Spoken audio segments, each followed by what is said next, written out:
inside this windowless warehouse. To understand how we built this ghost farm, we have to look at a man whose back broke at 40. Not metaphorically. A Roman grain farmer in the Tiber Valley, working a half-hectare of wheat by hand, 5 days a week, every week of his life, could expect his lumbar vertebrae to begin fusing by his early 40s. The skeletal record is unambiguous. Ancient agricultural laborers show compression fractures, eroded knee cartilage, and arthritic shoulder joints at rates that modern sports medicine would flag as catastrophic injury. That was farming. Grueling. Biological. Depended entirely on how much pain a human body could absorb before it gave out. Now look at this. Zero soil. Zero sunlight. Zero farmers. This is a ghost farm. And it is feeding people right now, today, in the city outside those walls, people who have absolutely no idea it exists. What you are about to see is not a story about technology. It is the story of a single, unbroken human obsession, the drive to pull human muscle out of the process of growing food entirely. A project that started not in Silicon Valley, not in a Tokyo skyscraper lab, but in a Roman river gorge sometime around the 1st century BCE. And we are, right now, in the final chapter. The Vitruvian Mill, named after Marcus Vitruvius Pollio, Roman engineer, architect, author of De Architectura, the first technical manual to describe a fully geared watermill in systematic detail, written around 25 BCE. But Vitruvius didn't invent it. He documented what was already working. The actual mechanics are worth understanding because they contain the seed of everything that follows. Picture a wooden paddle wheel, roughly 3 meters in diameter, set vertically in a fast-moving stream. The water pushes the paddles. The wheel turns. That turning motion travels up a vertical wooden shaft to a bevel gear, 2 interlocking wooden discs with teeth cut at a right angle, which redirect the rotation from vertical to horizontal. That horizontal shaft is connected to the upper millstone, a circular disc of volcanic basalt, perhaps 60 centimeters across, which grinds against a stationary lower stone. Here is the gritty, everyday version of what this actually meant. Before the watermill, grinding enough grain to feed a Roman household of 8 people required approximately 2 hours of continuous human labor per day. 2 people, usually women, on their knees at a saddle quern, a flat grinding stone, pushing a cylindrical hand roller back and forth across raw wheat kernels. 2 hours. Every single day. No exceptions. Your wrists ached. Your knees bled through the linen. The watermill eliminated that. Completely. 1 mill on a decent current could grind enough flour in a single hour to feed a town of 400. And it required, to operate, 1 person. Occasionally none. That is the moment. Right there. Not the steam engine. Not the combined harvester. Not the neural network. The moment humanity first understood that a physical process essential to survival, a process previously requiring human muscle, human time, human pain, could be handed off to a non-human system running on ambient energy. The Barbegal Mill complex near Arles, France, built around 100 CE, took this further. 16 overshot wheels arranged in 2 parallel rows down a hillside aqueduct, each one feeding the next in sequence. Archaeologists estimate it produced enough flour daily to feed 12,500 people. Built in stone, running continuously, without a single human hand touching the grain until it emerged as flour at the base. The Romans also deployed automated irrigation. In the Fayum Depression of Roman Egypt, a network of sluice gates, canals, and shaft-style counterweight lifts moved Nile water to fields across hundreds of kilometers, all controlled not by constant human labor, but by the angle of a counterweight, the weight of a float, the geometry of a gate hinge. These were the first feedback systems in agriculture. The first machines that responded to conditions rather than to orders. The industrial shift. The gap between the Roman watermill and the steam power thresher is roughly 1,700 years. That gap is not because humanity forgot how to build machines. It is because the economic conditions that made automation worth pursuing, dense populations, concentrated grain markets, capital available for equipment investment, took that long to reassemble at the necessary scale. By the 1820s, they had. Richard Trevithick's high-pressure steam engine, first demonstrated in 1804 in South Wales, gave agriculture something the watermill couldn't: mobility. A steam engine chained to a river is powerful, but a steam engine on iron wheels, capable of traversing fields and hauling equipment, was transformative in a way that unmade entire ways of life. The mechanical reaper came first. Cyrus McCormick patented his in 1834. One horse-drawn McCormick reaper could cut as much grain in a day as 5 men with scythes. By 1851, at the Great Exhibition in London's Crystal Palace, his machine was publicly demonstrated against a field of English wheat and finished in 70 seconds what would have taken a team of laborers 20 minutes. The English agricultural press was appalled. A reporter called it a cross between a flying machine, a wheelbarrow, and an Astley chariot. It worked anyway. By the 1880s, steam-powered combine harvesters in California's San Joaquin Valley were cutting, threshing, and bagging wheat in a single pass across fields so large they vanished into the heat haze. George Stockton Berry's steam combine, a machine 50 feet wide, pulled by 40 horses, later replaced by its own steam traction engine, processed 450 acres in a single season. One machine, doing the work of hundreds. This is where the consequences begin to compound. When machines replaced farm labor in volume, the people displaced had nowhere to go except toward the cities. This was not an accident. It was not an unintended side effect in the historical footnotes. It was the mechanism. Cheap machine-harvested grain made urban food supply viable. Viable urban food supply made it possible to concentrate millions of people within a few square kilometers. Concentrated people needed factories, which needed workers, which absorbed the labor the fields had just expelled. The Industrial Revolution did not cause urbanization. Automated agriculture did. By 1900, the United States, once a nation where 90% of people farmed, had dropped to roughly 40% agricultural employment. By 1950, 12%. By 2020, under 2%. The fields got quieter. The cities got louder. And the technology didn't stop. Diesel-powered tractors through the 1920s and 30s. Chemical herbicides and nitrogen fertilizers through the post-war decades. The Green Revolution's yield per acre numbers that prevented the mass famines demographers had predicted. Satellite-guided GPS tractors steering in the late 1990s, accurate to within 2 centimeters, that allowed single operators to work fields through the night without drifting a single row. Each iteration removed one more human hand from the chain. By the turn of the 21st century, field agriculture had become so highly automated that tractors were driving themselves across vast landscapes using satellite arrays. But the system had hit a wall.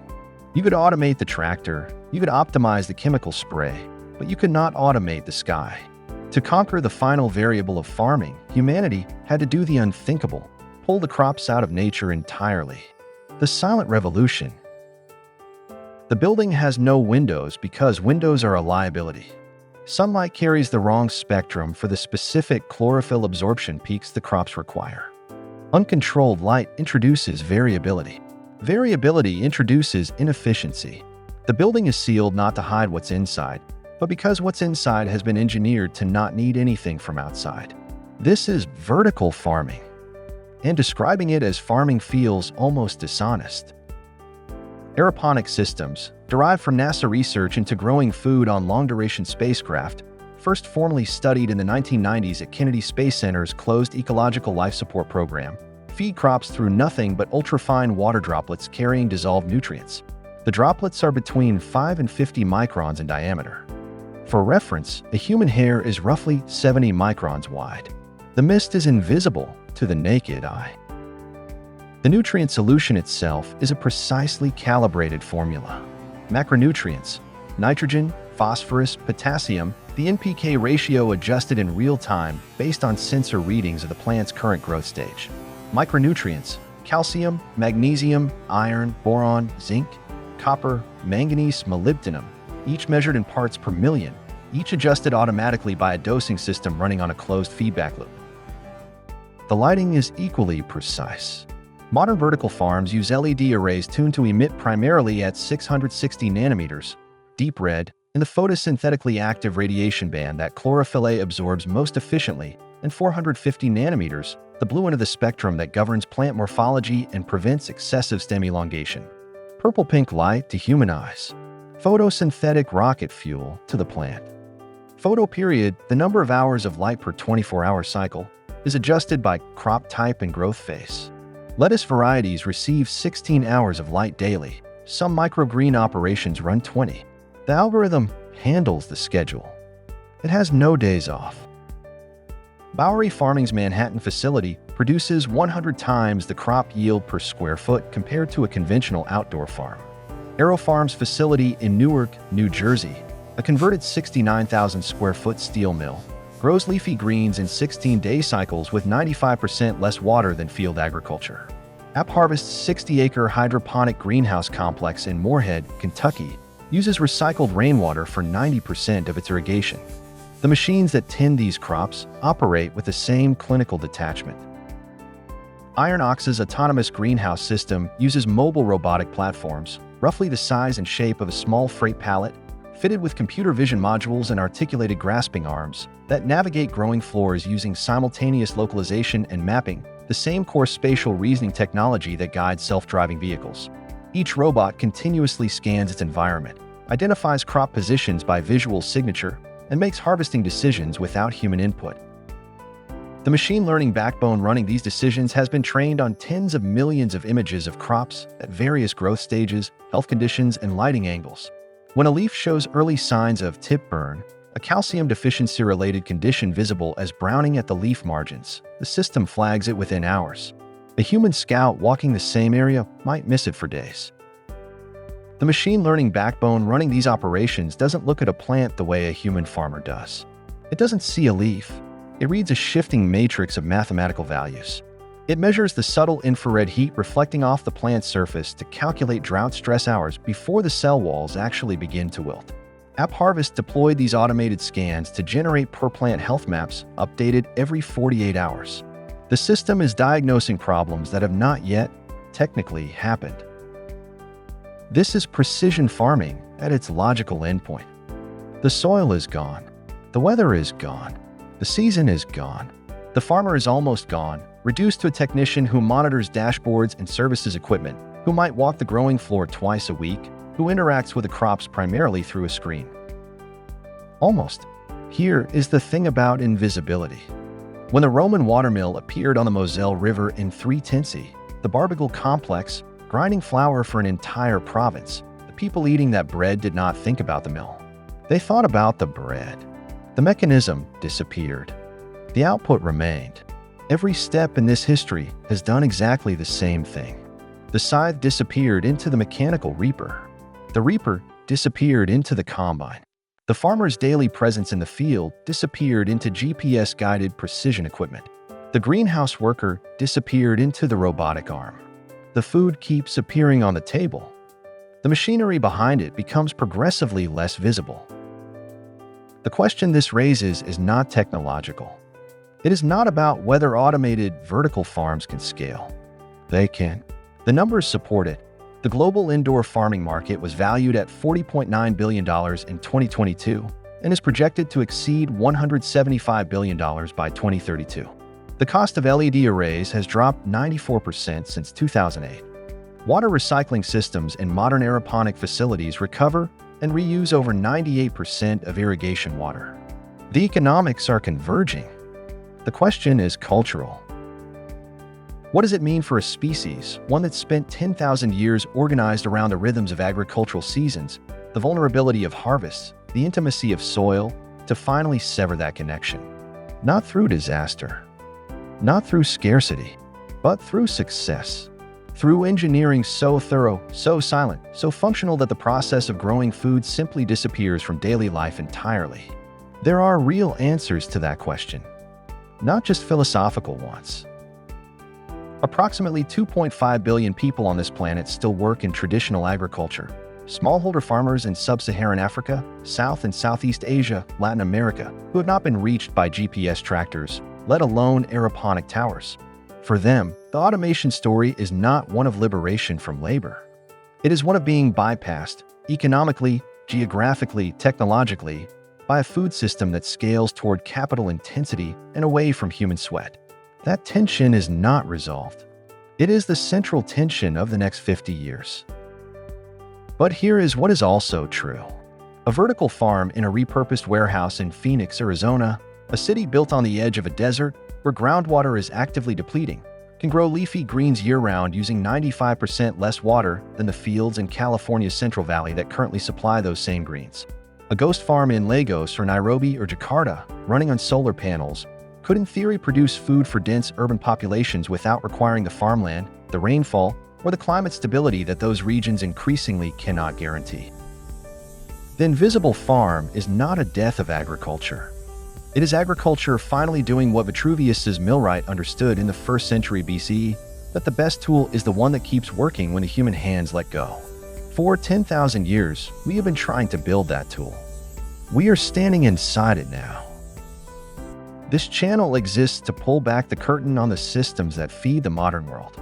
Not the farms you can see, the farms you can't.